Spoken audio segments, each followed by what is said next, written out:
Olá, eu tenho uma palavra da parte de Deus para a sua vida, que se encontra em Mateus, capítulo 26, o verso 34, que diz: Disse-lhe Jesus: Em verdade te digo que nesta mesma noite, antes que o galo cante, 3 vezes me negará. Verso 35. Disse-lhe Pedro: Ainda que me seja mister morrer contigo, não te negarei.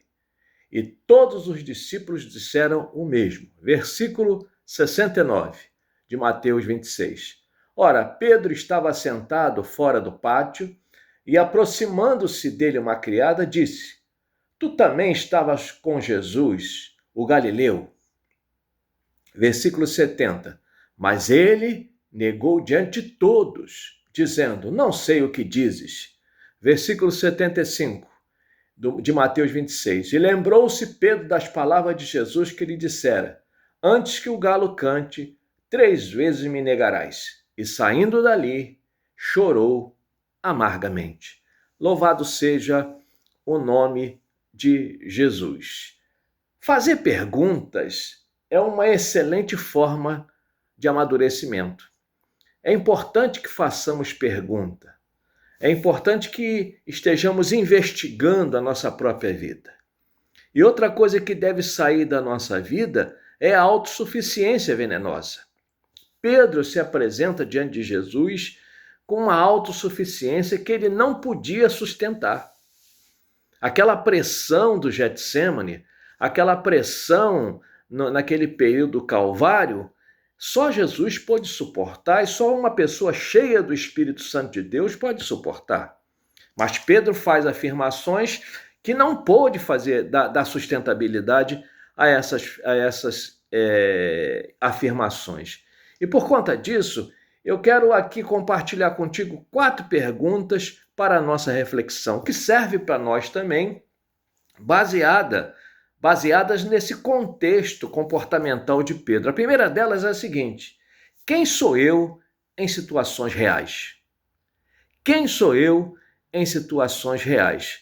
Em situações ideais, Pedro era ótimo. Pedro não negaria, Pedro morreria até mesmo junto com Jesus. Agora, dentro da situação real, quem foi Pedro? Covarde. Quem foi Pedro? Traidor. Né? Quem sou eu em situações reais? Quantas na vida a gente passa por pessoas que dizem que vão nos ajudar, que dizem que não vão se afastar de nós, mas quando vem uma situação real, vem uma dificuldade, essas pessoas se afastam. Quem sou eu em situações reais?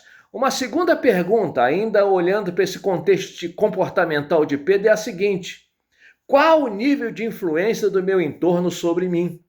Qual o nível de influência do meu entorno sobre mim? O entorno teve total influência sobre a vida de Pedro. Eles viram a Pedro, declararam que conhecia quem era Pedro, declararam que Pedro andava com Jesus, e isso teve total influência na vida de Pedro.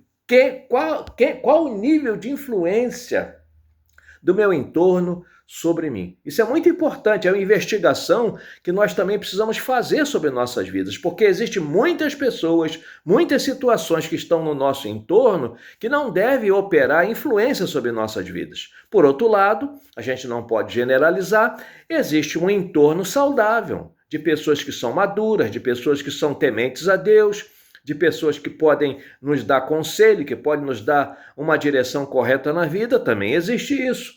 Qual o nível de influência do meu entorno sobre mim?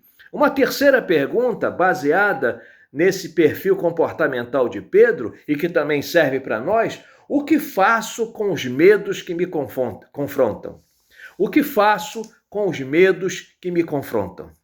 Muitas vezes, quando nós estamos temerosos, a gente cede, a gente afrouxa o nosso caráter, como foi o caso de Pedro, né? O que faço com os medos que me confrontam? Em quarto lugar, o que o fracasso opera em minha consciência? Esse foi o lado bom da vida de Pedro.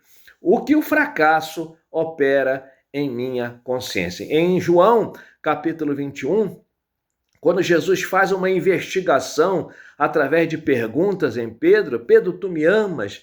Pedro, tu me amas? E quando Jesus pergunta pela última vez, Pedro fala, Senhor, tu sabes de todas as coisas. Ali, o fracasso operou positivamente na consciência de Pedro, conscientizando Pedro que o caminho da autossuficiência é um caminho perigoso para todos, que nós temos que ter total dependência de Deus. Fica com essa palavra, que Deus em Cristo Jesus te abençoe, te guarde, te dê a paz, que Ele possa fazer resplandecer o rosto dele sobre tua vida. Eu sou o Bispo Robson Nascimento, aqui do Rio de Janeiro.